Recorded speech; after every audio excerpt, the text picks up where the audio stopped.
4 సంవత్సరాల కిందట జరిగిన ఘటనలో ఈరోజు టాపిక్ డైవర్ట్ చేసేందుకు 4వ తారీఖు రాత్రిన సురేష్ను దళిత ఎంపీని విజయవాడ డిప్యూటీ మేయర్ భర్తను అరెస్ట్ చేస్తారు. నేను అడుగుతా ఉన్నా, సూటిగా నేను ఒక ప్రశ్న అడుగుతా ఉన్నా. ఆ రోజు ఏం జరిగింది? తెలుగుదేశం పార్టీకి సంబంధించిన అఫీషియల్ స్పోక్స్ పర్సన్ పట్టాభి అనే వ్యక్తి ఆ రోజు సిట్టింగ్ ముఖ్యమంత్రిగా ఉన్న అప్పట్లో సిట్టింగ్ ముఖ్యమంత్రిగా ఉన్న వ్యక్తిని బోసుడీకే అని తిట్టాడు. బోసుడీకే అంటే ఏమిటో తెలుసా? తెలుగుదేశం పార్టీ కార్యాలయంలో తెలుగుదేశం పార్టీ అధికార ప్రతినిధి ముఖ్యమంత్రిని ఆ రోజు అన్న మాట లంజా కొడక అని.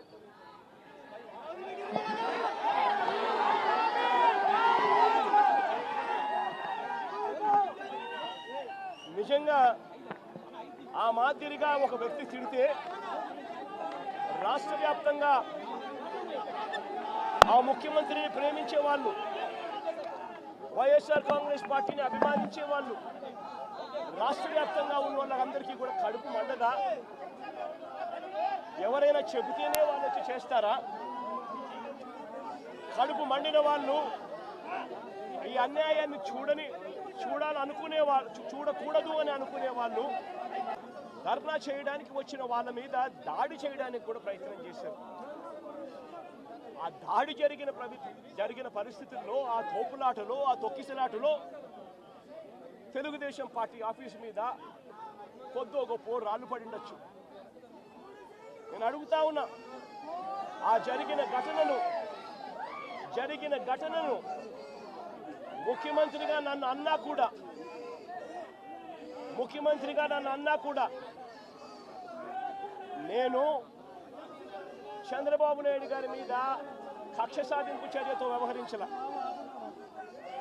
రాళ్ళు పడినాయి అని చెప్పి ఎప్పుడైతే తెలిసిందో వెంటనే అటువంటి ఆ ఘటనకు పోయిన వాళ్ళందరినీ కూడా ఎవరెవరు పోయారు అని చెప్పి ఆధారాలు చూసి, అక్కడున్న సీసీ కెమెరాలో, అక్కడున్న ఒక్కొక్క సెల్ ఫోన్ లొకేషన్స్, ఇవన్నీ ఆధారాల మేరకు చూసుకొని ఎవరెవరైతే పోయారో వాళ్ళందరినీ కూడా 41A ఇచ్చి వాళ్ళందరినీ కూడా అరెస్ట్ చూపించి కోర్టులో ప్రొడ్యూస్ చేయడం కూడా జరిగింది. ఎందుకంటే 7 ఏళ్ల లోపు ఉన్న కేసు ఇది. శిక్షా కాల పరిమితి 7 ఏళ్ల లోపు ఉన్న శిక్షా కాల పరిమితి ఉన్న కేసు ఇది. కాబట్టి దీంట్లో అరెస్ట్ చేయడం అన్నది it does not serve the purpose. కాబట్టి 41A ఇచ్చి కోర్టుకు హాజరుపరచడం కూడా జరిగింది.